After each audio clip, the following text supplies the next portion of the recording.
दोस्तों, legal and legal में एक बार फिर से आपका स्वागत है।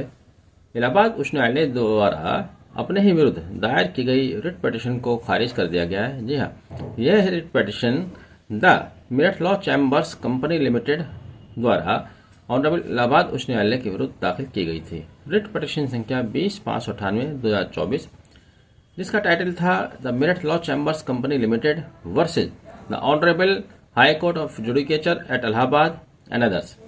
यह याचिका दरअसल Meerut law chambers company limited द्वारा इस आशय के लिए दाखिल की गई थी। उन्होंने डिमांड की थी, उन्होंने प्रेयर की थी कि माननीय इलाहाबाद उच्च न्यायालय प्रतिवादी के विरुद्ध रिट ऑफ मैंडेमस नेचर के आदेश जारी करे, जिसके द्वारा वादी को, पिटिशनर को चैम्बर्स की भूमि, जहां पर चैम्बर्स बने हुए हैं, नॉर्थ पार्ट का ये पिटिशन थी।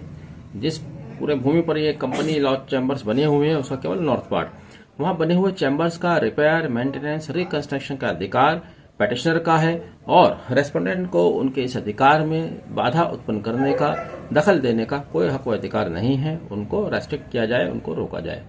दूसरी प्रेयर उन्होंने की थी कि जिस कानून के तहत अब चैम्बर्स बनाए जाते हैं, अलॉट किए जाते हैं, उस कानून को ही इनवैलिड करार दिया जाए। ये कानून मैं आपको बता दूं, district courts allocation of space, construction of bar building and allotment of large chambers arrangement management rules 2023 को नल एंड वॉइड खारिज घोषित करने के लिए ये पिटीशन दाखिल की गई थी।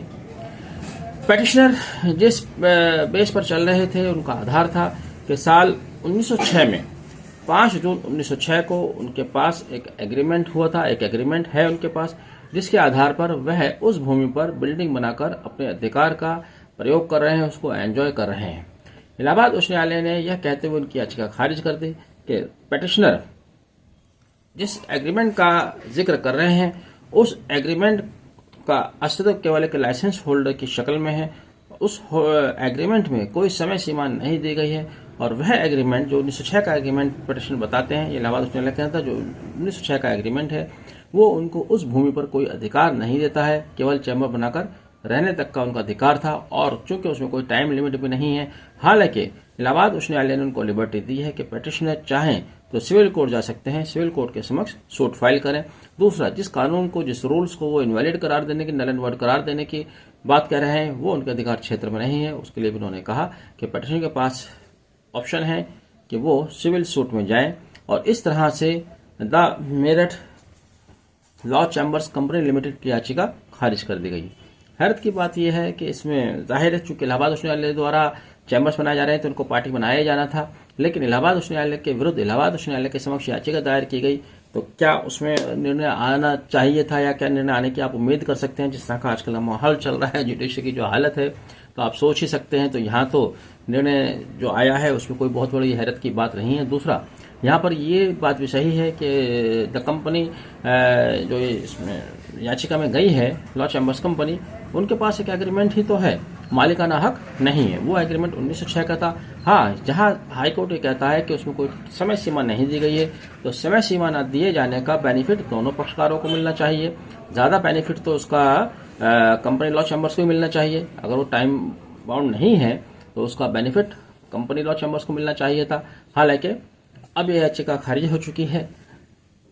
होना तो वैसे ये चाहिए था कि कंपनी लॉ चैम्बर्स को सुप्रीम कोर्ट के समक्ष याचिका फाइल करनी थी। अब इसके विरुद्ध जाते हैं सुप्रीम कोर्ट या नहीं जाते हैं, देखना होगा, इंटरेस्टिंग होगा। लेकिन काफ़ी लंबे समय से यहाँ चैम्बर्स टूटे पड़े हुए हैं, जिन वकीलों के चैम्बर्स टूटे पड़े हैं। हमारे भी एक चैम्बर है हमारे गुरु जी का, तो उनको जो तकलीफ है उसको वही बयान कर सकते हैं।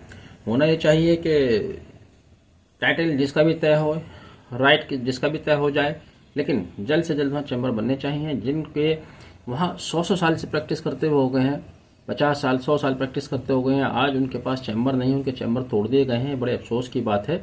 उन चैम्बर्स का जल्द से जल्द निर्माण होना चाहिए, उनको पोजीशन वापस मिलना चाहिए। जो कम से कम वहाँ पहले बैठे हुए थे उनको तो पोजीशन मिल जाए। इनकी 2-2 3-3 पीढ़ियाँ वहाँ वकालत करते हुए बीत गई हैं, आज उनके चैम्बर छीन लिए गए। ये बड़ी अजीब सी बात है। टाइटल है वो अलग होना चाहिए, वो तय होता रहे, लेकिन ये काम अब रुकना नहीं चाहिए। बहरहाल अब देखते हैं company law chambers supreme court जाते हैं या नहीं जाते हैं। जाते हैं तो वहाँ से क्या निर्णय आता है। आपने वीडियो आखिर तक देखा, thank you, have a nice day.